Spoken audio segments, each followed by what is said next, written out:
बोलो जयकारा। बोल मेरे श्री गुरु महाराज की जय। गुरु ब्रह्मा गुरु विष्णु गुरु साक्षात् परमेश्वरा गुरु पारब्रह्म स्वामी गुरुदेव महेश्वरा। त्वमेव माता च पिता त्वमेव विद्या त्वमेव बंधु सखा त्वमेव विद्या च धर्मं त्वमेव मम देव वंदो चरण सरोज गुरु मुद मंगलाधार। जैसे वतनर होते हैं भवसागर से, गुरु जी के सिमरन मात्र से नाशक विघन अनंत। तासे सर्व परम में ध्यावत है सब संग। आप प्रगटे जगत में जीव का निस्तार ने, शब्द नाव बनाए सुंदर जीव का अवतार। नम्रता और दीनता से भेंट सद्गुरु लीजिए, मैं हूँ शरणागत तुम्हारा दास अपना कीजिए। बोलो जयकारा। बोल मेरे श्री गुरु महाराज। बोल साचे। आज 11 अगस्त 2020 वार मंगलवार हम अमृतवाड़ी सेवा ट्रस्ट एवं श्री हरिहर सत्संग मंडल की तरफ से अपना दैनिक सत्संग आप लोग के सामने प्रस्तुत करते हैं। आज हमें 3.5 महीने से ऊपर हो गया है अमृतवाणी सेवा ट्रस्ट की तरफ से सत्संग का कार्यक्रम करते हुए, और आपको कई लोग नए भी जुड़ते हैं हमारे साथ, तो इसलिए हम अपना बार बार थोड़ा बहुत परिचय कर देते हैं। तो अमृतवाणी सेवा ट्रस्ट जो है एक धार्मिक संस्था है। हमारे भी अपने 5 कार्यक्रम हैं जिस पे हम ज़्यादा जोर देते हैं। निस्वार्थ सेवा, संस्कार, शिक्षा, स्वास्थ्य और पर्यावरण, इन 5 चीज़ों के ऊपर ही सारा सिस्टम टिका हुआ है जीवन का, और जिसके लिए बड़ी ज़रूरत है कि निस्वार्थ सेवा ही जो है हमारे आगे काम आनी है। और मैं तो सभी को एक बात कहता हूँ कि जो हमारा जन्मदिन हो या कोई हमारे, जैसे सभी रोज़ मैं देखता हूँ कि रोज़ हमारे फेसबुक पर जो है, व्हाट्सएप पर दुनिया भर के जन्मदिन होते हैं, दुनिया भर के जो हैं मैरिज एनिवर्सरी होती है। तो मेरी एक सभी से रिक्वेस्ट होती है कि इन दिनों के अंदर आप अपना सारा दिन का जो भी कार्यक्रम रखें लेकिन 2 पेड़ जरूर लगाएं, और वहाँ लगाएं पार्क में जहाँ माली उसकी सेवा कर सके। तो ये जरा जो है हम सब लोगों ने मिलकर काम करेंगे तो तभी काम होगा। सरकार का तो आपको पता ही है, एक बहुत बड़ी पार्क में, कई एकड़ में पार्क में है, हमारे इलाके में है, और PWD का पार्क है। तो एक दिन मैंने वैसे ही माली से पूछ लिया, माली ये पार्क पौधे किसने लगाए हैं? तो उसने कहा कि कोई सज्जन आते थे तो उनको एक बार यहाँ पे कुछ उगा नहीं हुआ था इतना, तो ये सारा जो है शोका उगा हुआ जितना भी यहाँ पर करीब 200 पेड़ होगा मेरे ख्याल, ये सारा उस सज्जन ने लगाया। बड़ा चंबा हुआ कि इतना बड़ा पार्क और सरकार ने मेंटेन नहीं किया, एक लौते आदमी ने जो है इसको पेड़ पौधे लगाए। तो उसके बाद फिर हमारे को भी इस मामले में जोश आ गया, भी कुछ ऐसा काम करना चाहिए। तो हमारा तो वैसे भी पेड़ लगाने का कार्यक्रम बहुत बड़ा रहता है, और कितने अभी तक हम कितने 1000 पेड़ लगा चुके हैं अपने संस्था के माध्यम से, जिसमें हम अपना कोई डोनेशन नहीं लेते। हम अपना जो है प्रोग्राम चलाते हैं, अपने पर्सनली इनकम में से करके जो है सिस्टम बनाते हैं कि जितना हमारे से हो सकता है उतना हम करते हैं। एनवायरनमेंट के लिए अपने इलाके में करते हैं, और भी हमारे कई प्रोग्राम कई जगह चल रहे हैं। दूसरा, हम संस्कार पे सबसे ज़्यादा जोर मारते हैं। अमृतवाणी मैगजीन हमारी चलती है, जो हम करीब 17 साल से हम चला रहे हैं। पूरी दिल्ली में हमारी कम्प्लीमेंट्री बढ़ती है और भी जगहों पे जाती है। सिर्फ इसलिए हम चलाते हैं कि अगर 2 शब्द किसी के अंदर घुस जाएं। आज सत्संग का कार्यक्रम भी हम इसीलिए शुरू किया है कि आज के टाइम में, कलयुग के अंदर, हमारे जो ग्रंथ हैं ये पुराने स्टाइल से थोड़े से हैं, थोड़ा सा आज के नए जो बच्चे हैं उनको थोड़ा नए स्टाइल से समझाना बड़ा ज़रूरी है। क्योंकि ये जो है कहते हैं जिद्दी होते हैं, जो आज की यंग जनरेशन है बड़ी हट्टी है, जल्दी से किसी चीज़ को समझती नहीं है। विज्ञान का युग है, समझती है सारी चीज़ों को और विज्ञान की भाषा समझती है। आज की जो नई युवा पीढ़ी है उनको इन चीज़ों से, एटिकेट से, वो अगर कोई एटिकेट सीखने जाता है तो वो दूसरे तरह के एटिकेट सीखता है। वो आजकल एटिकेट्स की क्लासों की बजाय एटीट्यूड की क्लासेस सीखता है, घमंड की क्लासेस सीखता है। तो इसलिए हमारे को थोड़ा सा मुझे लगा कि हम जो कथा कहानियाँ उसमें छापते हैं वो एक एज के लोगों के लिए, 45 साल 40 साल के लोगों के लिए तो उसलिए ठीक है। अब जो युवा पीढ़ी आ रही है उसको हमें हर तरीके से उनको नए ढंग से समझाना पड़ेगा कि उनके दिमाग में उस नए ढंग से उस वैज्ञानिक सिस्टम से समझ सकें कि परमात्मा का सिस्टम क्या है, क्यों मंदिर बने हैं, क्यों गुरुद्वारे बने हैं, जो जिनमें तो संस्कार है वो तो अपने सीख ही रहा है। अच्छे संस्कार वाले जो बच्चे हैं या अच्छे फैमिलीज हैं, अच्छे संस्कार वाली जो है, कई ढीठ हैं वो नहीं समझ सकते और कई जो हैं उनको पता तो है भगवान का नाम लेना है, मगर क्यों लेना है उसी कईयों को 90% लोगों को ये बात नहीं पता। और कल मैंने आपको एक परसों बात भी बताई थी कि जो संत महात्मा जो हैं इनके जो हमारे यहाँ बड़े बड़े आश्रम चल रहे हैं पूरे देश के अंदर और शायद पूरे विश्व के अंदर, जो हमारे बड़े बड़े जो हैं हमारे सत्संग के आश्रम चलते हैं, वहाँ पर शिक्षा तो दी जाती है लेकिन वो शिक्षा एक लेवल तक रुक जाती है। जब वो शिक्षा देने वाले हैं जिनको हम सिखाते हैं, जब उनको अच्छा खाना पीना मिलता है, उनको फैसिलिटी मिलती है, वो कारों में घूमने लग जाते हैं, वो अपना उनका थोड़े बहुत चेले बन जाते हैं या कुछ हो जाता है, तो वो शिक्षा वहीं खत्म हो जाती है। फिर वो शिक्षा के चक्कर से भटक जाते हैं। ऐसे मैंने कितने संत महात्माओं को देखा है, साधुओं को देखा है कि वो अपने सिस्टम से भटक जाते हैं। वो फिर उस चीज को समझने लग जाते हैं कि जैसे एक पान वाले को थोड़ी सी जगह मिल जाती है ना, खोखा लगाने वाले को सरकार की थोड़ी सी जगह वो घेर के बैठ जाता है जब बस अड्डे पर या कहीं पर भी, तो सोचता है कि मेरा ये परमानेंट अड्डा बन गया, अब मेरी दाल रोटी यहाँ से चलेगी। तो लेकिन संत महात्माओं और साधुओं का सिस्टम ये नहीं होता। उनका तो 3 तरह के तीर्थ उनको कराने पड़ते हैं लोगों को, जंगम तीर्थ जो है, घटका तीर्थ, और जो है इस तरह उस तरह के जो 3 तीर्थ होते हैं हमारे संतों की भाषा में लिखे हैं। तो उनको जो है वो पब्लिक के लिए जो है, समाज के लिए जो है संत बने हैं। उनको ये बात समझनी चाहिए कि वो भी जो भी भला संत महात्मा साधु, ये 3 तरह के जो है महर्षि, जो महापुरुष होते हैं वो तो बड़े उच्च कोटि के महापुरुष होते हैं जिनको जो है 3 लोक का ज्ञान होता है। जैसे कहते हैं पीएचडी से ऊपर जो कोई डिग्री होती है हमारे संसार की, उससे भी बड़ी डिग्री को आने जाने का रास्ता सब पता होता है। जिनको यहाँ तक पता होता है कि कितने अणुओं से शरीर कितना बना है, क्या नहीं है, उनको एक कल्पना मात्र के, जिनकी कल्पना मात्र से संसार का सिस्टम बदल जाता है, युग बदल देते हैं, वो महापुरुष होते हैं।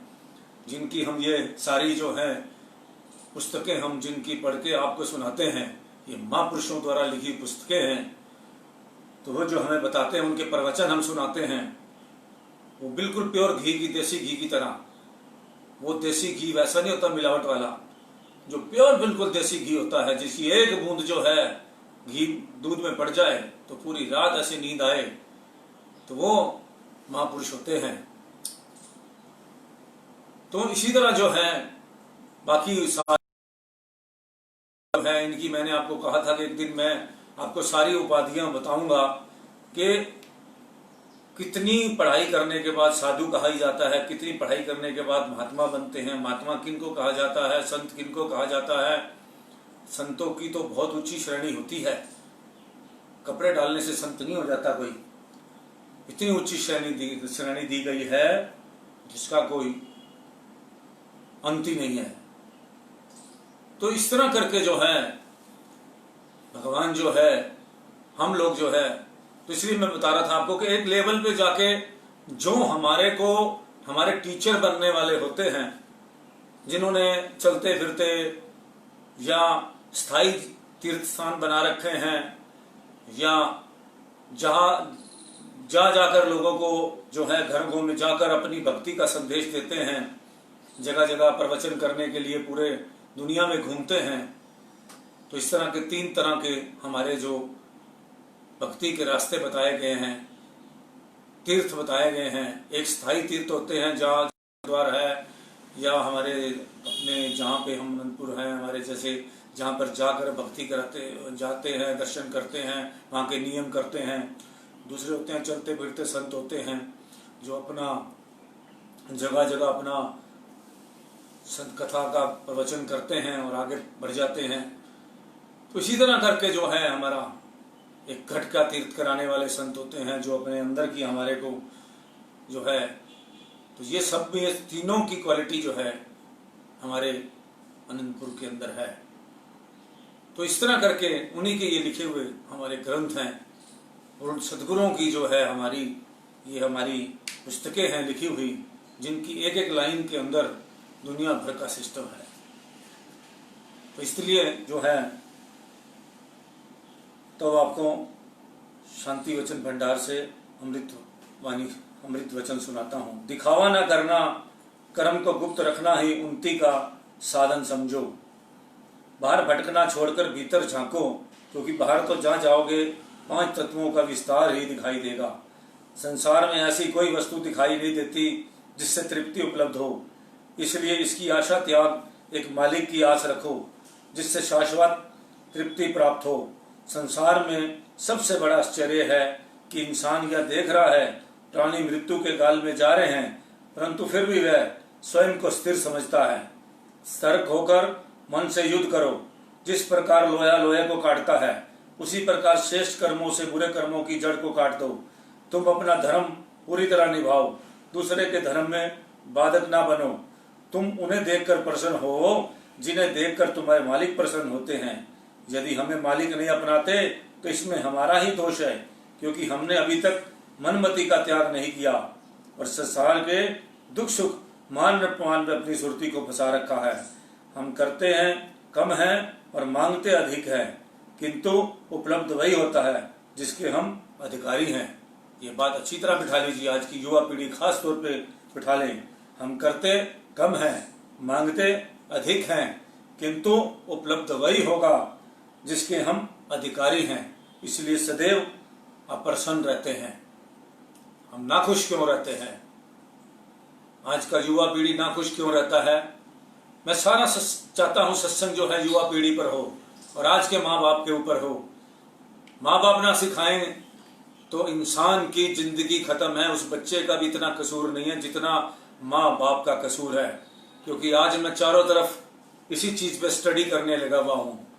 अपने बच्चों पे, बाहर के बच्चों पे और तरह के बच्चों पे, सभी पे मैं स्टडी कर रहा हूं।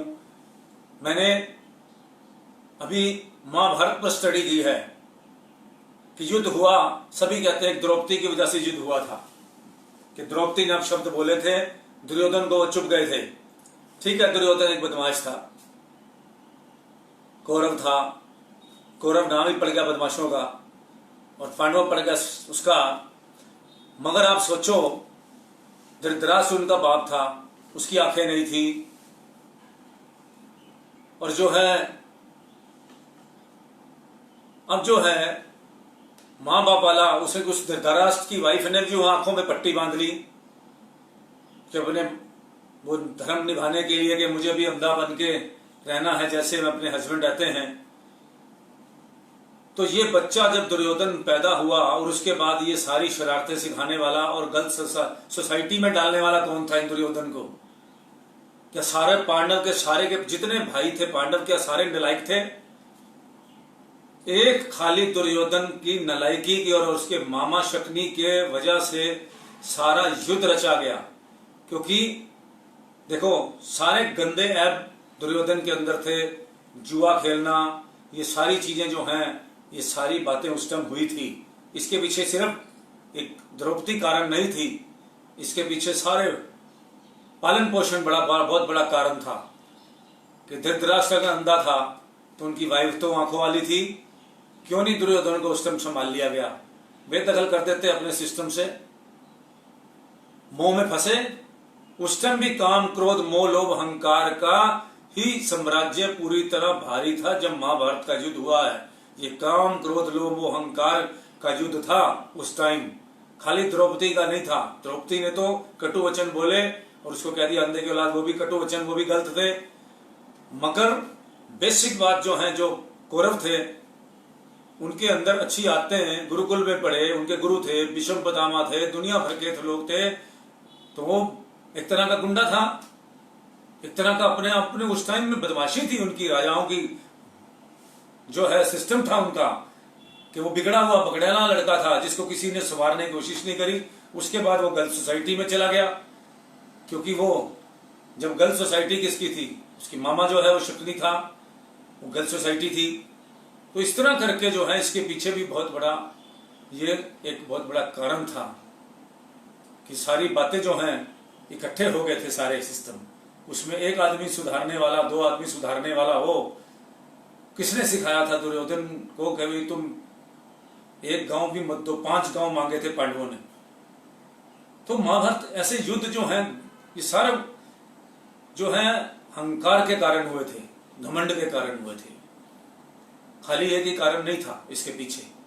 और आज के बच्चे भी हमारे जो हैं, मैं सिर्फ कहता हूं पुत्र मोह के अंदर आज भी बहुत सारी फैमिलियां जो हैं पुत्र मोह, अपने बच्चों के मोह के अंदर इतनी पूरी तरह फंस चुकी हैं, क्योंकि गलत काम खुद करते हैं माँ बाप का। इसलिए मैं बहुत बड़ा कसूर मानता हूं कि बच्चा जब पता लग जाता है आपका कि हमारा गलत रास्ते पर चला गया है, और एक बात सीख लो, समझ लो कि बच्चा अगर 20 साल का हो गया और उसने उस टाइम तक नहीं सुधरा तो उसकी उम्मीद सुधरने की 80% लगा लो, 20% तो फिर वो बाहर से कहीं चोट खाएगा, बहुत बड़ी चोट खाएगा, किसी लड़की से, किसी परिवार से, शादी के बाद जो है वो अपना सुधरेगा, अपने शादी की अवधि या लड़की सुधारेगी, तो वो एक कुदरत की बात है, फिर उसके संस्कारों की बात है अगर वो सुधरता है तो।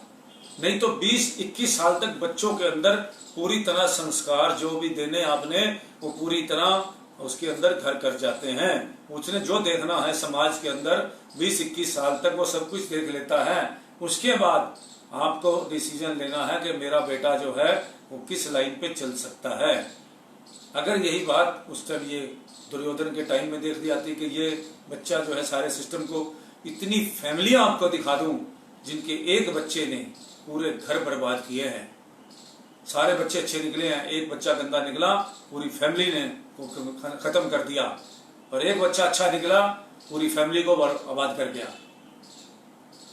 एक घर के अंदर बंदा जो अच्छा पैदा हो जाए, एक मछली के, ऐसी नहीं बात बनी हुई कि एक मछली सारे जल को गंदा करती है, ये सच्ची बात है कि एक घर के अंदर जो है। और एक बात बताओ मुझे, कल एक बात चीज का और था, क्या रावण बचपन से रावण था? उसके रावण वाले जो गुण हुए थे, क्या बचपन से ही वो गुंडा था क्या? जो कंस था, इसी तरह जो हम अपने पुरानी बातों के ऊपर जाते हैं, तो क्या इन लोगों को रावण बनते हुए, रावण तो अपने पिता, रावण का तो फादर जो है ब्राह्मण थे, और उनके जो है वो उनको कर्मकांडी ब्राह्मण थे, वो लोगों के घरों में जाके, तभी तो वो पार्वती जी का वो उसका महल का वो जो है मुहूर्त करने गए थे, हवन करने गए थे।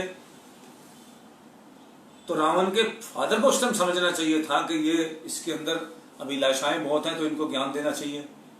लेकिन रावण इतना विद्वान भी बना, ये नहीं कि उसको कब अहंकार ने घेरा, ये बात रामायण में नहीं दिखाई जाती, ये जो अपना रामलीला के अंदर, कि रावण विद्वान था, उसको भी पढ़ाई अच्छी हुई थी, उसको भी अच्छे संस्कार मिले थे, और इस वजह से उसके बाद एक टाइम आने के बाद वो घमंड में आया, जब उसके पास पैसे का और दुनिया भर का जो है उसके पास इकट्ठा हो गया। उसने काल को बांध रखा था अपने वश में, आपने देखा होगा, जो उसके जो है काल पैरों में रहता था, जब शनि को उसने अपने हाथ में रखा था, सब शनि को किसने छुड़वाया था? हनुमान जी ने छुड़वाया था। अपने शनि को भी उसने कैद कर रखा था, उस पर खड़े होकर स्नान करता था, ऐसा कहा जाता है। और उसके बाद जंजीरों में बंधा हुआ था जब शनि, जब हनुमान जी गए थे तो उनको छुड़ाया था। अगर आप पूरे हमारे जो अध्ययन किया जाए पूरे हमारे सिस्टम का, हमारे ग्रंथों को जो है अधूरा छोड़ दिया जाता है, एक पूरा वो सिस्टम दिखाया जाता है एक लाइन को। क्या रावण मतलब ये बड़ा कि एक लेवल पे आके और जो है एकदम बचपन से गुंडा हो गया और एकदम जो है उसने विद्याएं, अगर वो बचपन से गुंडा था तो इतनी विद्याएं उसके पास कहां से आ गई? वो तो शिव का बहुत बड़ा भक्त था। उसके एक लेवल पर आने के बाद अच्छे घर में उसकी शादी हुई, अच्छा घर में राक्षसी कब बने? पूरा परिवार राक्षसी क्यों कराने लग गया? क्योंकि रावण के चक्कर के अंदर जब रावण विद्वान वो हो गया, पावरफुल हो गया, पैसा हो गया, उसने बाली को अपनी जो है अपना उसने सब कुछ अपने, जब उसके पास एक राक्षसों की सेना, किसको कहते हैं? ये गुंडे जो है इकट्ठे करके, आज के टाइम में हम गुंडा तत्व कहते हैं, जो माफिया कहते हैं। तो रावण को जब माफिया ने घेर लिया, आज भी माफिया बड़े बड़े जो है उसको घेर लेते हैं, बड़े बड़े पैसे वालों को। जब माफिया चारों तरफ आ गया, बुरी संगत आ गई, उसने जो रावण को बुद्धि भ्रष्ट कर दी रावण की। और उसके बाद जो है, नहीं तो रावण तो बहुत बड़ा विद्वान पंडित था, इसीलिए रामचंद्र जी ने उनको, लक्ष्मण को भेजा था कि ये बहुत गुणी आदमी है, बहुत विद्वान आदमी है, इसके पास जाके इससे जो है शिक्षा ले लो। और जब लक्ष्मण जी अपने घमंड में उधर पैरों की तरफ, उसके सिर की तरफ खड़े हो गए तो रावण ने शिक्षा नहीं दी। फिर जब उसको कहा कि फिर दोबारा वो रामचंद्र जी के पास गए कि महाराज उसने नहीं, कुछ नहीं बोल रहे, वो मौन हो गया रावण। उसने कहा तुम खड़े कहाँ हुए थे? उसने कहा सिर की तरफ। उसने कहा शिक्षा लेने के लिए हमेशा पांव की तरफ खड़े होते हैं। अब रामचंद्र जी और रावण के गुणों की बात आ गई ना, तो इसी तरह करके फिर रामचंद्र जी ने समझाया तो वो जो लक्ष्मण जो है वो पैरों की तरफ खड़े हो गए। तो इस तरह करके पूरा कोई भी आदमी संपूर्ण इस दुनिया में नहीं है। रावण एकदम रावण नहीं बन गया था, उसके अंदर कितनी, वो तो शिव भक्त था, उसने अपने शिव को, अपने हर चीज उसको एक कुछ बनने का शौक था, ख्वाब था उसका कि मुझे इस जो है इस जगह जीतना है।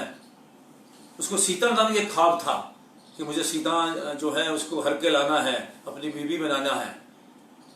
तो वैसे तो उसके वो बुद्धि भ्रष्ट थी, उसके जो सारे साथ में लग गए, मंत्री लग गए, चेले चपाटे जितने, लेकिन जो समझाने वाले भी लोग बहुत थे, उसके नाना समझाने वाले थे, उसके सब समझाने वाले थे, मगर वो जो है किसी की समझ में नहीं आया। तो राक्षसी फैमिली बन गई वो एक तरह की। उनके जो गुरु थे वो भी जो है नहीं समझा पाए, तो इस तरह करके वो राक्षसी सिस्टम बन गया। नहीं तो रावण तो बहुत विद्वान थे और उन्होंने बहुत ज्यादा सीखा और कितना कुछ, उन्होंने तो स्वर्ग तक सीढ़ी बनाने का प्लान कर लिया था, इतना पैसा आ गया। आज भी यही कारण है, जब इंसान के पास इतना पैसा आ जाता है, उसकी बुद्धि भ्रष्ट हो जाती है। आज भी बहुत पैसे, ज्यादा पैसे वालों के दुश्मन क्यों ज्यादा घूमते हैं? क्योंकि वो जब पैसा कमा रहे होते हैं, उस टाइम जब पैसा कमाने की वो होड़ में होते हैं, उस टाइम दुनिया भर के जो है वो अपने दुश्मन बना लेते हैं। पता नहीं कितनों का हिस्सा छीनते हैं, कितनों का सिस्टम छीनते हैं, उसके बाद वो जाके पैसा बनता है। पैसा कोई ईमानदारी से पैसा कमाना इतना आसान काम नहीं है, जब तक किसी छीना झपटी ना हो, बेईमानी ना हो। आज भी इसमें कोई शक वाली बात नहीं है। जितने करोड़पति अरबपति बने, कुछ को छोड़कर, ये बात कहनी पड़ती है, कुछ को छोड़कर जो किस्मत के धनी है, पीछे से खानदान ने किसी ने कमा के रखा होगा और उसके बाद उनको आगे चलते हुए बिजनेस मिल गए। पहले साम दाम दंड से किसी ने पैसे जरूर उसकी बुनियाद रखी होगी, ऐसे काम से करके, उसके बाद उसके जो है पैसे वाला बना होगा। और जितने भी पैसे वाले बनते हैं आज की भी डेट में, और उनको वो पैसे के घमंड के अंदर इतने चूर हो जाते हैं। और मैंने ऐसे लोगों को देखता हूं, रोज देखता हूं, रोज मिलता हूं, क्योंकि पैसे के लालच के अंदर वो किसी चीज को कुछ नहीं समझ रहे। वो हर तरह का पाप करने को तैयार होते हैं, हर तरह का पाप करने को तैयार होते हैं। उसके बाद उनके जो है आगे जो है उनकी फैमिलियों में उनके जो बच्चे हैं, किसी का दिमाग नहीं होता। ऐसे मैंने देखा है बहुत सारी फैमिलियों के अंदर जिन्होंने लोगों के पैसे मारे हैं, हिस्सा मारा है, नीयतें खराब करी हैं, दुनिया को तंग किया है, रात भर लोगों की नींदें खराब करी हैं, गरीब आदमी का हक मारा है, उनके बच्चे मंदबुद्धि पैदा होते हैं, वो आगे कुछ करते ही नहीं है। फिर वो सिर्फ खाने वाले, फिर वही जिनके पैसे मारे होते हैं। ये मैं नहीं कह रहा, ये मैं पहले से कह रहा हूं, ये सब ग्रंथ कह रहे हैं, ये ग्रंथों में लिखा है, कथाएं दे रखी हैं। ये जो कितने भी उदाहरण हैं, ये कोई झूठे उदाहरण नहीं है, सच्चे उदाहरण हैं। एक मैं आपको सेठ की कहानी सुनी होगी कि उसका बच्चा जो है वो, उसने सब बात पूछी, जब उसको पिछला जन्म याद आ गया। अगर सबके पिछले जन्मों की बातें खुल जाएं तो ये सारी दुनिया तराई तराई करने लग जाए। ये तो इसीलिए भगवान भुला देता है सब कुछ। जब बच्चा पैदा होता है उसकी बुद्धि जो है उसको भूल जाता है, वो अपने बिल्कुल जैसे कहते हैं ना, कंप्यूटर खाली करके भेजा जाता है, क्योंकि उसको वो भोगे ही ना, कर्म ही ना करे, और भोगे ही ना अगर उसको पिछला जन्म याद हो तो। क्योंकि कई जन्म बच्चे आपके घर में, हमारा गीता क्या कहती है, वो यही कहती है, ये सब कर्मों का फल है। ये बच्चे घर में पैदा हुए, कोई लेने आया, कोई कर्जा देने आया है। हम सब कर्जा ले रहे हैं या कर्जा दे रहे हैं। मगर इसके बाद कई सारी ऑप्शनें हैं, नए कर्म भी कर रहे हैं हम, तो फिर हमारी जिंदगी वैसे ही बॉल्ड हो जाती है। मैं तो ये भी बात मानता हूं जी, जिनके घर में कुत्ते पलते, एक इंसान जब पत्ता नहीं हिला सकता तो लोग अपने अपने घर में जी जो कुत्ते बड़े वाले, क्वालिटी वाले, अच्छे वाले लाते हैं, कोई 1-1 लाख का कुत्ता लाते हैं, ये कोई परिवार का ही सदस्य होता है उनके। ये कुत्ते जो घर में आगे पलते हैं, कोई दूर की फैमिली का आदमी जो है वो अपना कर्जा लेने आया होता है। ऐसे तो कोई ये नहीं, तो ये ब्रीड, ये जो इम्पोर्टेड कुत्ते ही ना होते जो हम ये जो रखते हैं डाबर में, ये दूसरे तीसरे ये सब कुत्ते ये है, और लोग रखते हैं उनको। कैसे पाला जाता है, कितना वो अपने बच्चे से भी ज्यादा उनको प्यार हो जाता है, चाहे मोह समझ लो। उसी में मोह मिलेगा जो पिछले जन्म का आपका जिसके साथ कोई नाता है। पर वही आदमी वही आपके घर में कुत्ता बिल्ली घोड़ा सब बन के आएंगे जिसने आपसे कुछ लेना है। ऐसे तो मोह पड़ ही नहीं सकता। कोई भी बिना आपके मतलब के आपके को कमाए हुए अंजल में से 1 रुपया नहीं ले सकता अगर वो उसका हिस्सेदार नहीं है तो। ये ग्रंथ कहते हैं, एक एक शब्द इन ग्रंथों का है। सिर्फ मेरा समझाने का तरीका ऐसा है, मैं कुछ नहीं बोलता, ये ग्रंथ बोलते हैं। उसके पीछे उनके एक एक वाक्य जब बनता है तो उसके पीछे कहानी होती है, उस कहानी से एक लाइन बनती है। ये अमृत वचन की जो लाइन बनती है, ये एक कहानी से एक लाइन की शिक्षा होती है। एक पिक्चर बनती है तो उस पिक्चर के अंदर जो शिक्षा होती है पूरी एक लाइन की शिक्षा होती है। आप पुरानी पिक्चरें भी देखो और आज की पिक्चरें भी देखो, एक लाइन की शिक्षा है। कई पिक्चरों में तो हाल ही खाली होते हैं क्योंकि आज के मैचिंग के दिमाग की उसके अंदर पिक्चर के अंदर वो मसाला नहीं होता। आज की पिक्चरें जो गंदगी है वो एडवांस में चल रही है। उस एडवांस गंदगी को दिखाने के लिए कई जो डायरेक्टर और प्रोड्यूसर होते हैं वो उस पिक्चर को ऐसा बनाते हैं जो अभी गंदगी आनी है, जिस गंदगी को हमें पहले दिखा दिया जाता है उसके साथ हमारे दिमाग की मैचिंग ही नहीं होती। इसलिए वो पिक्चरें भी फ्लॉप हो जाती है क्योंकि उस कहानी का हमारे विचारों के साथ मैच नहीं होता। पहले जो कहानियां होती थी उसका मैच होता था, उसको हमारे वैसे ही दिमाग वाले लोग बनाते थे। आजकल आर्टिफिशियल कहानियों पे पिक्चर बनाई जाती है जिनका हमारे समाज के साथ हमारी बुद्धि के साथ मैच नहीं होता। जितना बुरा फिल्म इंडस्ट्री इस संसार को बुरा समझती है उतनी बुरी हमारा दुनिया है नहीं। हमारी दुनिया दिखती जो बुरी है, हमारे लोग दिखते जो बुरे हैं, ये लोग इंडस्ट्री समझ लेती है। मैंने आपको ऐसी जगह बात बता दूं, आपको हैरान हो जाओगे। एक बार मैं बॉम्बे गया, बॉम्बे के अंदर मेरे एक दोस्त मुझे क्लब में ले गए, डांस बार के अंदर। तो वहां भी एक लड़की थी, उसने कहा कि मैंने आज शायद शुक्रवार था, बहुत पुरानी बात बता रहा हूं, 20 साल पहले से बात बता रहा हूं आपको। नया नया मैंने पहली बार वो देखा था डांस बार। तो मैं कस्टम के सिलसिले में गया था, पास में 1-2 डांस बार थे, 200-300 रुपए की टिकट थी। तो उन्होंने ले गए जी, चलो किसी का कोई वर्क कराने गए थे हम। तो मैं हैरान हुआ, तो उस लड़की ने जो वहां डांसर थी उसने 300 वहां पे 300 रुपए की टिकट थी डांस देखने की। तो उसने जो है जो बॉम्बे जाते हैं सभी जाते हैं मोस्टली, और सबको डांस वालों को पता है, इसमें छुपाने वाली कोई बात नहीं है। आज की युवा पीढ़ी को समझाने के लिए मुझे सब कुछ ये बातें सामने करनी पड़ती है। उसने व्रत रखा हुआ था भगवान का, और जब मैंने पूछा कि आपके कितनी परिवार के हैं, उसने बताई सारी बात, तो मैं हिल गया कि अपने परिवार को पालने के लिए वो, इसीलिए मैं स्त्री जो है लेडीज की इज्जत बहुत ज्यादा करता हूं, क्योंकि वो अपने परिवार को, अपनी बहन को पढ़ाने के लिए वो उस डांस बार में काम कर रही थी। तो आप सोचिए कि एक औरत कितना गंदगी संभाल के इंसान की रखती है।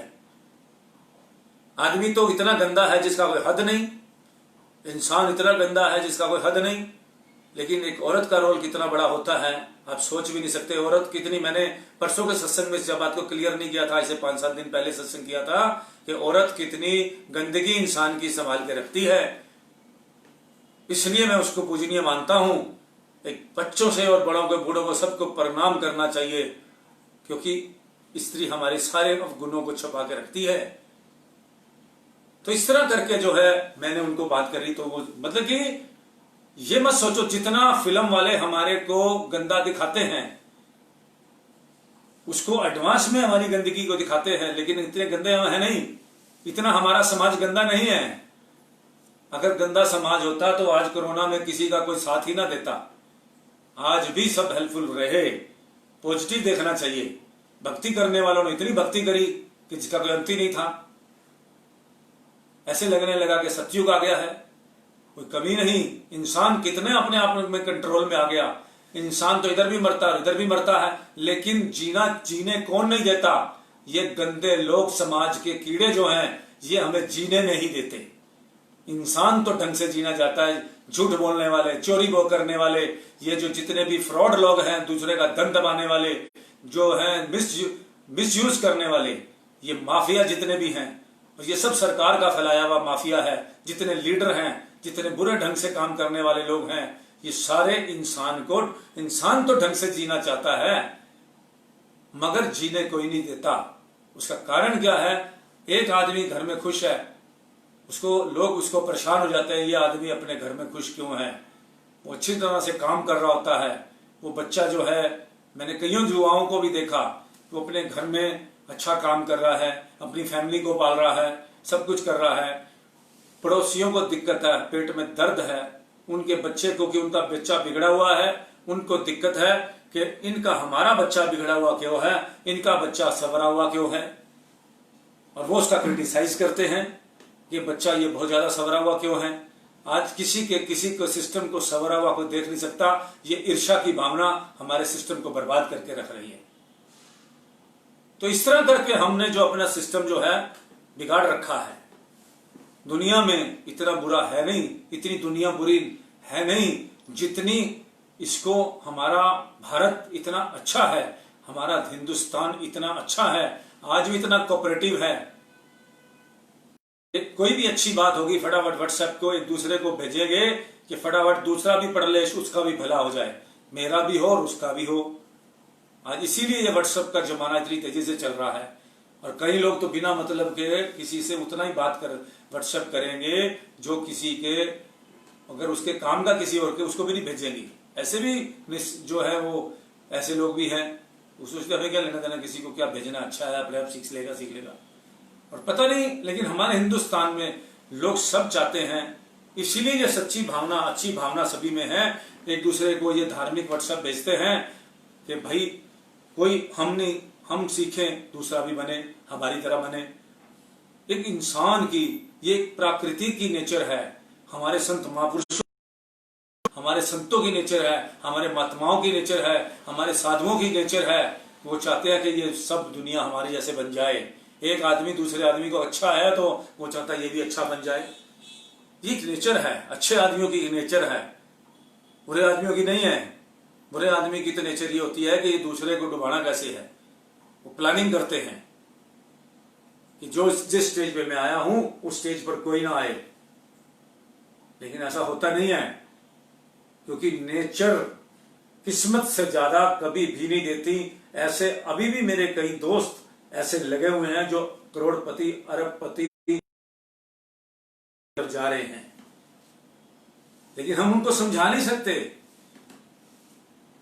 क्योंकि उनकी बुद्धि इतनी ज्यादा भ्रष्ट हो चुकी होती है पैसे के चक्कर में। वो जब ऊपर उठते जाते हैं उनकी बुद्धि इतनी भ्रष्ट हो चुकी होती है कि वो किसी को समझ नहीं सकते।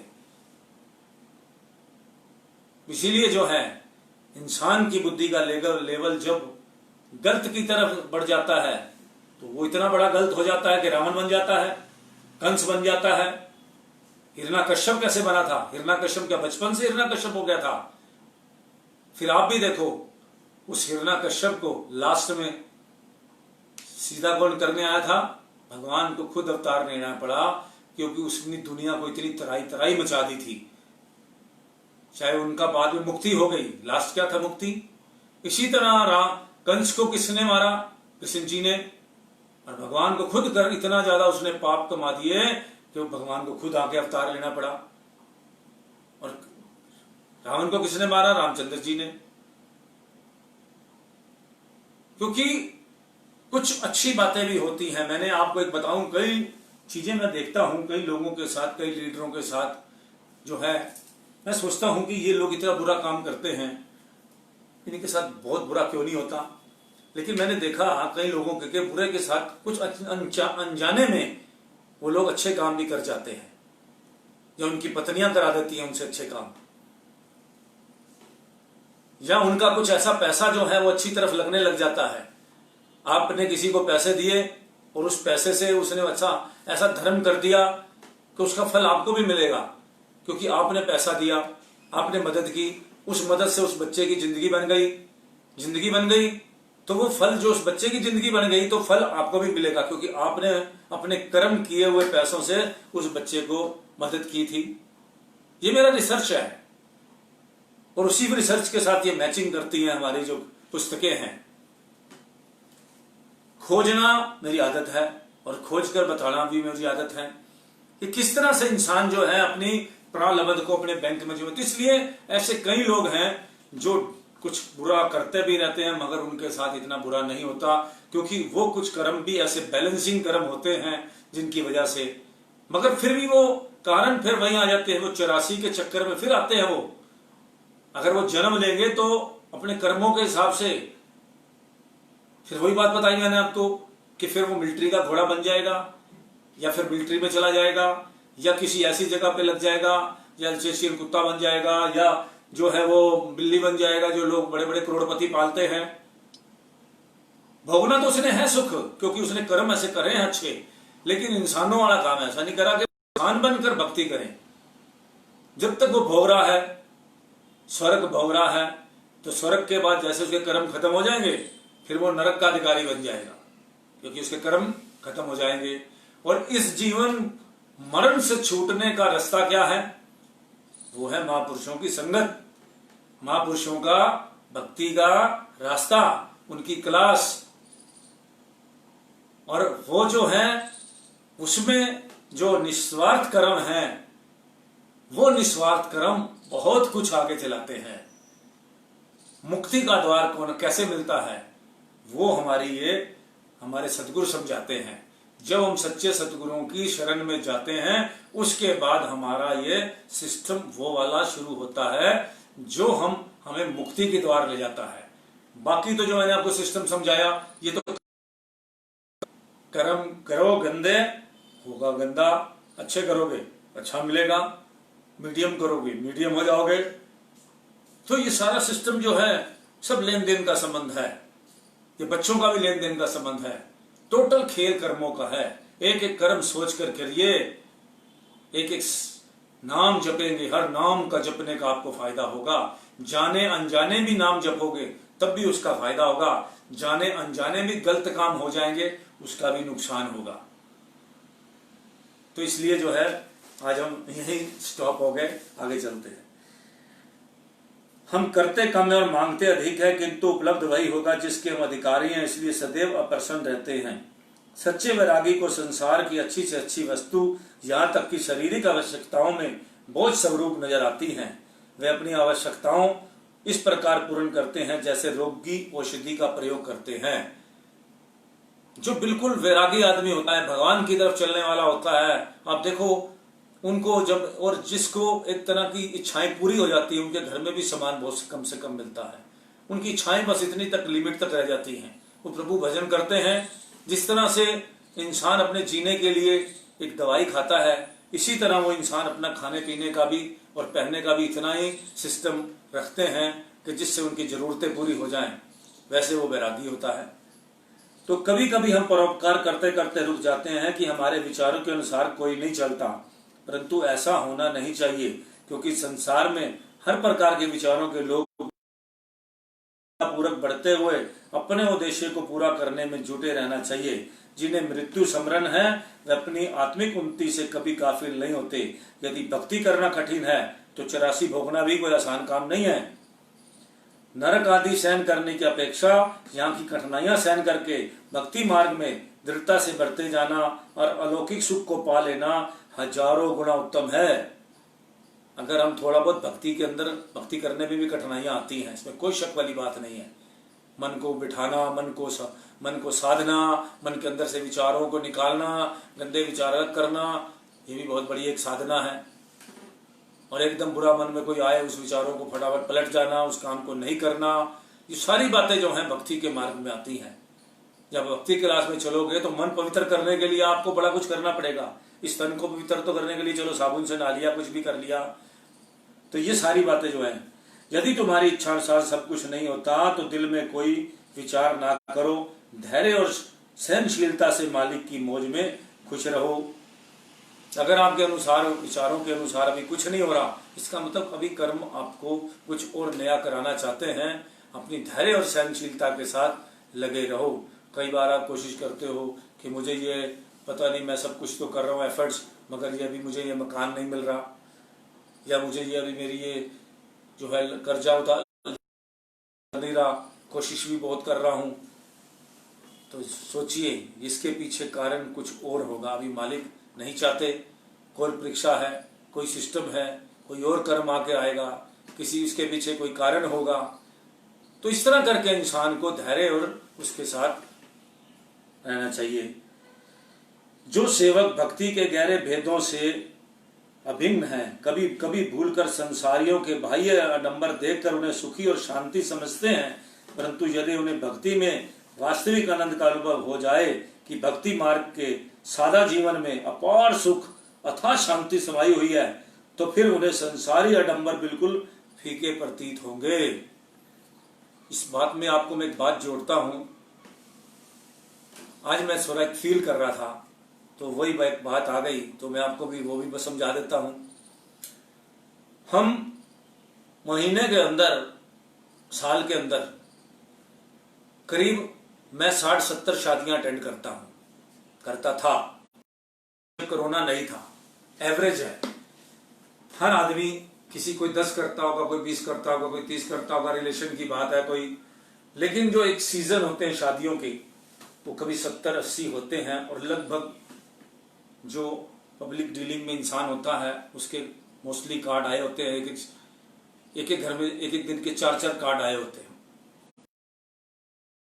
अभी मैं देख रहा था कि हम जब से हमने घर का कोरोना के टाइम से खाना शुरू किया है, घर पर हर चीज बनाकर मिल रही है, तो मैं सोच रहा था कि हम ब्याह शादियों में, और आज हम खाते कब हैं, 9 बजे खा लेते हैं।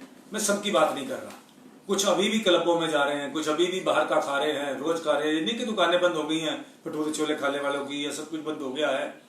मैं उन लोगों की बात कर रहा हूँ जिनको अपने घर का ज्यादा पसंद आ गया है, उन बच्चों की बात कर रहा हूँ। नहीं तो दुनिया भर के अभी भी कोई ये बात नहीं है कि रेड़ियां नहीं चल रही या ढाबे नहीं चल रहे, या मगर बहुत कम। और जिनको अपने घर में खाना खाने का मजा आ गया है, और जिनका इनके अंदर कोरोना के अंदर उनका रूटीन बन गया है। आप सोचो, आज हम किसी मैरिज पे जाते हैं, पहली बात तो हमें वहां कुछ अच्छा नहीं लगता शादी में। अभी भी जितनी शादियां हो रही थी आज से कोरोना से पहले, 150 आइटम है जी खाने के लिए।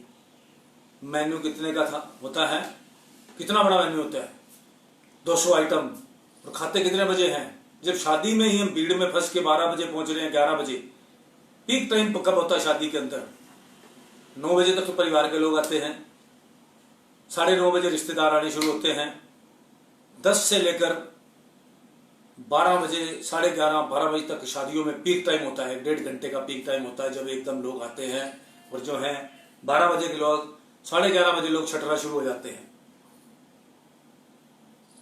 और 12:30 बजे तक सारा ही छट जाते हैं, पीने वालों को छोड़कर। तो आप लगाइए उसमें कितनी आइटमें होती हैं खाने के लिए, कितना कुछ आदमी 12 बजे तक खाता है। जो 12 बजे खा के आ रहा है वो उसको कितने बजे पचेगा। और मैक्सिमम शादियां जो हैं लोग जाते ही हैं पार्टियों में। शादी नहीं हुई तो फैमिली पार्टी हो गई, फैमिली पार्टी नहीं हुई तो फ्रेंड्स पार्टी हो गई। तो इस तरह करके आदमी मोस्टली बाहर का ज्यादा खाता है। आज बड़े बड़े मसाले वालों के मसाले कम बिक रहे हैं क्योंकि होटल नहीं कम चल रहे हैं।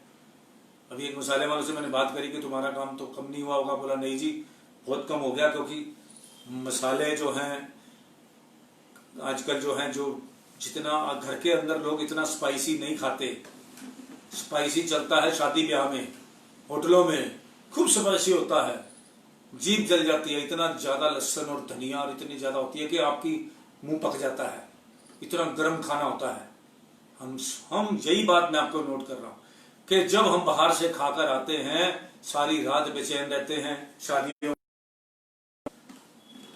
तो इसी तरह आज हम घर का खाते हैं। तो मैं सोच रहा था कि क्या बाहर का अच्छा लगेगा, क्या ब्याह शादियों में जाकर हम इतना 12 बजे तक खा पाएंगे। जब हम 9 बजे, 9:30 बजे तक, 10 बजे तक सब खा पी कर पच जाता है तो हम अपना शरीर खराब करने की फिर आदत क्यों डालेंगे। तो अभी लोग दिन की शादियां होनी चाहिए, रात की हो तो टाइम के ऊपर सारा सिस्टम हो जाना चाहिए, तभी लोग आएंगे आने वाले टाइम में। बाकी हर तरह के लोग हैं इस दुनिया के अंदर। 135 करोड़ लोग हैं देश के अंदर। हर तरह के लोग होंगे उसके अंदर। हमारे साथ कितने जुड़े हुए हैं, 1000-1500 आदमी जो हमारी बात सुन रहा होगा। अब वो आगे कितना फॉलो करेगा, उसके बाद वो कितने फॉलो करेंगे। लेकिन बात अच्छी कौन सी है, मुझे तो रिश्तेदारों की शादियां बहुत अच्छी लगती हैं, सिख फैमिलीज की, क्योंकि दिन में शादी की आराम से, अपना ना टेंशन ना कुछ अपना। तो इसी तरह करके जो है मैंने अपनी, तो इस तरह करके जो है सारी बातें जो हैं इंसान को जो है अच्छी बातों को चुन लेना चाहिए। अब आप जाओगे शादियों में तो अब क्या खाओगे, तो आप जो है आदमी को लगता है कि अब हम इतना कहाँ खा पाएंगे। इसका मतलब हम पहले जो खाते थे, एक इंसान को खाने के लिए 200-300 ग्राम से ज्यादा भोजन नहीं चाहिए होता। 400 ग्राम लगा लीजिए, आधा किलो लगा लीजिए अगर बहुत ज्यादा खाने वाला है तो। और जब शादियों में प्लेटें उठा के ऐसे घूमते हैं जैसे, वो भी बड़ी बेहुदा बात होती है। तो इस तरह करके हमारे शांति वचन खत्म होते हैं। अब अनंत सिंह आपको सुनाएगा आज पहले ये 2 प्रकार का पानी जो है, बहुत बढ़िया सत्संग है। कई बार इसको मुझे पढ़ने का दिल करता है। ये 2 प्रकार का पानी जो है, इसको आप सुनिए पूरी बात। 2 प्रकार का पानी। पानी कुदरत की कीमती देन है, इसे लोग पीते हैं। खेतियां हरी भरी होती हैं, अन्न उत्पन्न होते हैं जिससे लोगों को जीवन दान मिलता है। भाव की पानी इतनी कीमती वस्तु है कि इसके बिना मनुष्य रह नहीं सकता, अर्थात ये पानी ही मनुष्य शरीर का आधार है। एक बार अकबर बादशाह ने वजीर बीरबल से कहा, बीरबल, हिंदू धर्म के ग्रंथों में ईश्वर की भक्ति पर बड़ा जोर दिया गया है। मैं आपसे पूछता हूँ कि ईश्वर हमको क्या देता है जो उसका भजन किया जाए। ये एक प्रश्न था जो अकबर बादशाह ने बीरबल से किया। बीरबल ने इस प्रश्न का उत्तर देने के लिए कुछ मोहलत मांगी। एक दिन की बात है, अकबर बादशाह का दरबार लगा हुआ था। वह दरबारियों के साथ बातचीत करते हुए अपना काम कर रहे थे। थोड़ी देर बाद बादशाह को प्यास लगी और पानी मांगा। हुक्म की देर थी, नौकर पानी और गिलास लेकर हाजिर हुआ। बादशाह पानी लेकर पीने लगा, तब पास बैठे हुए बीरबल ने पानी पीने से पहले बादशाह के आगे ये सवाल रख दिया, हुजूर, इस समय आप शाही तख्त पर बैठे हैं, आपने पानी मांगा और झट से नौकर ले आया। भगवान करे ऐसा अवसर किसी पर ना आए। फर्ज कीजिए आप किसी रेगिस्तान में गर्मी के मौसम में सफर कर रहे हो और वहां आपको प्यास सताए और प्यास और गर्मी से घबराकर आप मछली की भांति पानी के बिना तड़पने लग जाएं। उस मौके पर यदि आपको कोई पानी का गिलास पिला देवे और आपकी जान बच जाए तो उसको आप क्या इनाम देंगे? बादशाह बोले, बीरबल, यदि ऐसा अवसर पर कोई पानी पिलाकर मेरी जान बचाए तो उसे आधा राज्य तो इनाम में अवश्य दे दूंगा। बीरबल ने कहा, अब पानी पीजिए। बादशाह ने पानी का गिलास पिया। फिर बीरबल ने दूसरा सवाल रख दिया, बादशाह सलामत, क्षमा कीजिएगा, ये पानी का गिलास जो आपने पिया है, ईश्वर करे ऐसा अवसर किसी पर ना आए। यदि यही पानी का गिलास आपके अंदर रुक जाए, खारिज ना हो सके, आप इस रुकावट के कारण तड़पने लग जाएं, तो उस अवसर पर यदि कोई रुकावट दूर करके ये पानी बाहर खारिज कर दे और आपकी जान बच जाए तो उसे आप क्या इनाम देंगे? बादशाह ने हैरान होकर उत्तर दिया, बीरबल, ऐसे समय पर आधा राज्य तो उसको इनाम में दे देना कोई बड़ी बात नहीं। बोला, हुजूर, इसका मतलब यह हुआ कि आपके सारे राज्य की कीमत पानी के एक गिलास के बराबर हुई। आधा राज्य पानी पीने में और आधा राज्य पानी निकालने में आपने दे दिया। जब आपके सारे राज्य की कीमत एक पानी के गिलास के बराबर है तो जो ईश्वर हमको पानी जैसा बेबहा अनमोल नेमत मुफ्त में देता है तो क्या उसका भजन करना और धन्यवादी होना हमारा कर्तव्य नहीं? बीरबल का यह उत्तर पाकर बादशाह कायल हो गया। प्रश्न चल रहा था, पानी कुदरत की कीमती देन है, इस पर मनुष्य का अपना जीवन निर्भर है, परंतु यह पानी दो प्रकार का होता है। एक पानी तो सरकारी कंट्रोल में चलता है, जैसे नहरें और वाटर वर्कर्स आदि। नहरों का पानी खेतों पर हरा भरा करके अनाज और फल फूल आदि पैदा करता है। वाटर वर्कर्स द्वारा यही पानी दूर दूर जाकर लोगों की प्यास बुझाता है। इसके अतिरिक्त इससे बिजली पैदा होती है तथा सरकार दूसरे अनेक काम इनसे लेती है। बात यह है कि जो पानी सरकारी कंट्रोल में चलता है उससे लोगों को अनेकों लाभ प्राप्त होते हैं। निसंदेह इस पर मेहनत भी होती है और खर्चा भी होता है, परंतु असल में कीमती पानी भी वही है जो लोगों को लाभ पहुंचाता है। दूसरा पानी है जो सरकारी कंट्रोल में नहीं होता। ये वह नीचान की ओर अपने आप बहता हुआ किसी खड्डे या जोहड़ में जाकर रुक जाता है। फिर कुछ समय उपरांत वही रुका हुआ पानी बदबूदार होकर अनेक रोग उत्पन्न करने का कारण बन जाता है तथा जीवों को रोगी बनाकर स्वयं भी वहीं पर सूख कर समाप्त हो जाता है। ऐसे ही मनुष्य का मन भी पानी के सदृश है।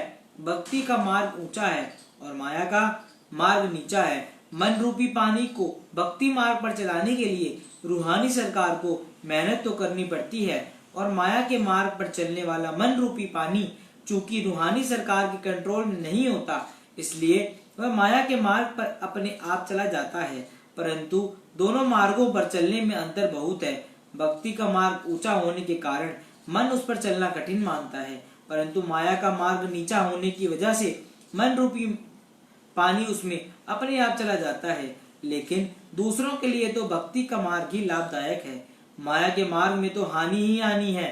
आम जीवों तथा महापुरुषों के बीच यही तो अंतर होता है कि महापुरुष मन की कठिनाइयों को पार करते हुए भक्ति की मंजिल पर चढ़ जाते हैं और अनेक जीवों को भक्ति पथ पर लाकर उनका सुधार करते हैं। लेकिन जो प्राणी माया के गड्ढे में गिर पड़े वह अपने लिए तथा दूसरों के लिए भी हानिकारक बने। इसलिए मालिक की भक्ति ही सार वस्तु है, मगर हर इंसान इसकी कदर व कीमत नहीं जान सकता।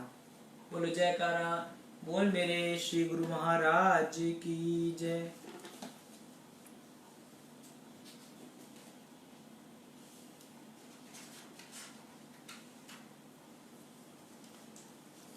सत्संग हमारे तीसरे पातशाही जी महाराज जी का ये सत्संग है।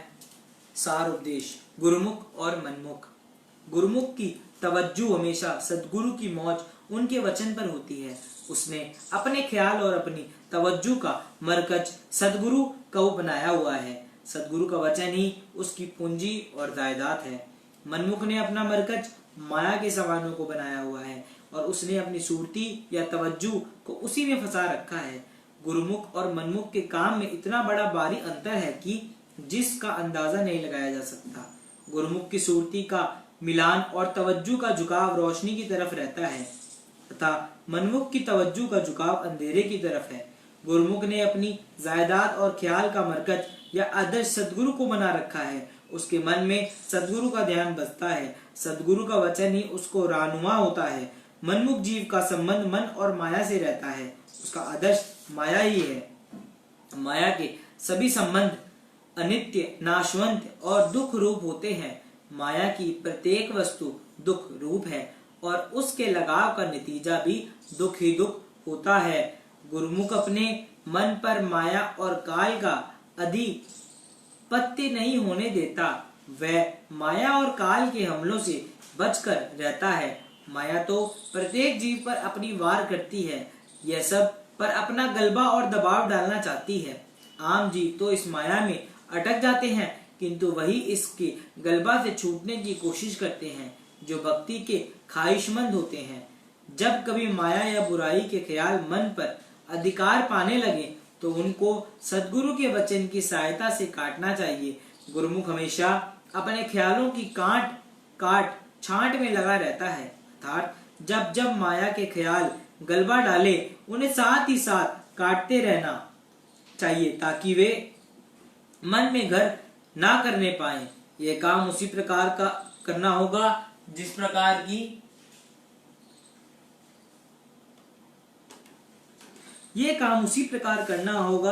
प्रकार की एक होशियार माली अपने बगीचे में से कांटेदार पौधों को तथा खुद ब खुद उगने वाली फिजूल घास को हमेशा उखेड़ते रहता है ताकि फलदार पौधों की पुष्टि मिलती रहे और वे तरक्की करते रहें। अगर कांटेदार पौधे जड़ पकड़कर मजबूत हो गए तो फिर बाद में उनका उखेड़ना कठिन हो जाएगा। जिस कदर भी नफसानियत और बुराई के ख्याल उभरते हों उनको सद्गुरु के वचनों द्वारा दबाते रहना जरूरी है। यदि इन ख्यालों को तरक्की मिल गई तो फिर गुरुमुख के रास्ते में बड़ी भारी रुकावट आ जाएगी, किंतु यदि साथ ही साथ इनको काटने की कोशिश की जाती रहे तो आहिस्ता आहिस्ता जीव काल और माया के हमले से बचता जाएगा। बुराई के ख्याल ना तो कानों से सुन जाएंगे, ना आंखों से देखे जाएंगे, ना मुख से बोले जाएंगे और ना ही कर्म के द्वारा किए जाएंगे। हमेशा अपने आप को काल और माया से बचाने की कोशिश करनी चाहिए। संत सद्गुरु महापुरुष तो असलियत दिखला देते हैं, वे सत और असत का निर्णय कर देते हैं और साफ साफ दिखला देते हैं कि यह सत है और ये असत है। इसके बाद जो जिस रास्ते का अख्तियार करे वे अपने कर्म का खुद ही मुख्तियार है। कमजोर और बुरे ख्यालों का नतीजा कभी भी अच्छा नहीं हो सकता। ख्यालों का नतीजा हमेशा ही बुरा होता है। इसलिए किसी के भी कमजोर और बुरे ख्यालों को अपने अंदर दाखिल ना होने दें। हमेशा ना मुआफिक गिजा के मैदा में चले जाने से बीमारियां पैदा होती हैं। जिस प्रकार ना मुआफिक गिजा के पेट में चले जाने के रोगों की उत्पत्ति होती है, उसी प्रकार ही ना मुआफिक ख्यालों के सूरती में दाखिल हो जाने से काम, क्रोध, लोभ, मोह, अहंकार आदि विकार पैदा होते हैं। ये पैदा होकर रूह की तरक्की में रुकावट डालते हैं और जीव की करी कराई मेहनत अर्थात रूहानी कमाई पर हाथ साफ कर जाते हैं। गुरुमुख तो गुरु की रहनुमाई में रहकर इस सच्चाई को जान लेते हैं और काल तथा माया के चंगुल से बचकर रहते हैं, किंतु मनमुख प्राणियों को रहनुमा अपना मन है और मन की कुल कार्यवाही गलती और गुमराही पर निर्भर होती है। इसलिए वे नतीजा अपनी ख्वाहिश के विपरीत पाते हैं, अर्थात ख्वाहिश तो सुख, आनंद और शांति को प्राप्त करने की होती है, किंतु बदले में फकत दुख ही दुख हासिल होता है। मनमुख जीव माया में ही सुख मानते और खोजते हैं, किंतु उसमें सुख की वजूद है ही कहाँ जो कि मिले। गुरुमुख के पथ प्रदर्शक संत सद्गुरु हैं जो उसकी सीधा रास्ता बतला देते हैं और सुख की खोज करवाकर सच्चे अर्थों में सच्चे सुख की प्राप्ति करवा देते हैं। मनमति के अनुसार या दुनियावी नफसानी संबंधों के लिए काम करने का नतीजा और उसका असर दुख और अशांति के सिवाय और कुछ नहीं होता। अपनी चीज तो सद्गुरु का शब्द है, उसमें सच्चा सुख और सच्ची शांति भरी है। ये तुम्हारे अंदर है, किंतु तुमको उसकी खबर नहीं। जब तक भेदी रानुमा साथ ना हो पता क्यों कर लगे। श्री कबीर साहिब जी फरमाते हैं, बेधी लीना साथ करी दीनीय वस्तु लखाए, कोटि जन्म का पंथ था पल में पहुंचा जाए। मन की उल्टी चाल से तो करोड़ों यत्न भी क्यों ना किए जाएं, सत वस्तु की प्राप्ति नहीं हो सकती। यह सत वस्तु तो संत सद्गुरु की दया से ही मिलती है। जिसने संत सद्गुरु के वचनों को रानुमा बनाया है वह गुरुमुख है, वह काल और माया की लपेट से आजाद हो गया। जिसने इस परम पवित्र वचन से नाता नहीं जोड़ा वह मनमुख है और काल तथा माया के अधीन है। बस यही गुरुमुख और मनमुख का भेद है। इसलिए संत सद्गुरु के वचन की रानुमाई हासिल करके सच्चे सुख, सच्चे शांति और सच्चे आनंद को प्राप्त करो। यह सार का सार है और ये परमार्थ का सारांश या परम तत्व है। बोलो जयकारा बोल मेरे श्री गुरु महाराज की जय। आज का सत्संग का प्रोग्राम हमारा यही समाप्त होता है। और जो भी आपने सुना थोड़ा याद रख के आप कभी भी दूसरों को जरूर सुनाया करें, किसी और का भी भला हो जाए और कोई आपको देखकर किसी अच्छे रास्ते पर चल पड़े। और इसको आप जो बातें मैंने आपको बताई आज, कि आप इस पे गौर कीजिए कि इंसान कभी भी बचपन में रावण नहीं था, बचपन में कंस नहीं था, बचपन में हिरण्यकश्यप नहीं था। वो बना कैसे बना? गलत संगत से। जो गलत संगत है इंसान की वो सब कुछ बर्बाद करा देती है। अच्छी संगत वो 7 पीढ़ियां तक इंसान के पास पैसा रहता है। अगर ढंग से आदमी यूटिलाइजेशन करता रहे सिस्टम को और अपने बच्चों को आगे से आगे संस्कार देते जाए। ऐसी एक बरादरी है हमारे समाज में जो एक ऐसा संस्कार, बनिया बरादरी है, 7 पीढ़ियों तक पैसा होता है। अगर वो समाज में काम भी करते हैं, 19-21 काम भी करते हैं, मगर धर्मार्थ भी निकालते हैं। हमारी सिख बरादरी है वो भी निकालती है, धर्मार्थ भी निकालती है, दसवां निकालते हैं। कभी देखा किसी को गरीबी में? इसी तरह इंसान को अच्छी शिक्षाएं सभी तरह के समाज से लेनी चाहिए। समाज के अलावा पर्सनल उदाहरण भी अपने अच्छे बनाने चाहिए। लोग उदाहरण तो बना लेते हैं कि वो आदमी ने गलत ढंग से पैसा कमाया, उसका उदाहरण नहीं बनाते कि इस आदमी ने काम भी बड़े अच्छे किए हैं। नेगेटिव अगर किया है तो पॉजिटिव भी बहुत कुछ किया है। इंसान अपने उदाहरण और उनको और प्योरीफाई करना चाहिए। अगर आपको कोई सिस्टम नहीं मिल रहा तो अपने आप को प्यूरिफाई करें, भटके नहीं। एक बात समझ लें कि सीधे रास्ते चलकर दुनिया की हर चीज प्राप्त करनी है और वो मिलेगी। चाहे आप स्टार्ट गलत से हुए हैं, लेकिन कई बार गलती से आदमी स्टार्ट होता है, गलत कामों से स्टार्ट होता है, लेकिन उसके बाद अपना रास्ता सीधा करने में क्या बुराई है? जिसको व्हाइट कॉलर कहते हैं लोग। व्हाइट कॉलर में यही है कि अपना सीधे रास्ते अपना काम धंधा, लोग चाहते हैं कि भाई हमारा काम धंधा अच्छा हो जाए, और भी बड़े रास्ते होते हैं। जब आप रास्ता अच्छा ढूंढने की कोशिश करोगे तो जरूर मिलेगा। इसलिए गलत संगत का थोड़ी देर भी गलत संगत में बैठोगे ना, थोड़ी देर भी, तो समझो उसका प्रभाव आपके ऊपर थोड़ा पड़ जाएगा। अगर थोड़ी देर आप गलत सत्संग में बैठ के आपको अच्छा प्रभाव मिल जाता है। अभी हमने 1 घंटा 1.25 घंटा आपके साथ सत्संग किया, आपको अच्छा प्रभाव पड़ा। अगर यही हम आपको गलत बातें, गलत चीजें, बड़ा कुछ ऐसे कल दिखाते तो आपके दिमाग में वही सेटअप बैठ जाता। तो इसीलिए हमेशा या तो आप अपने काम में बिजी रहिए, या अपने भगवान में बिजी रहिए, या अपने परिवार में अच्छे ढंग से बिजी रहिए कि जो परिवार में बच्चों के अंदर, और नहीं तो आपको गलत संगत नहीं करनी चाहिए। वो बहुत बेकार संगतें होती हैं जिससे बड़ा नुकसान है। संगत की रंगत है। जय सच्चिदानंद। राम राम। सत श्री अकाल।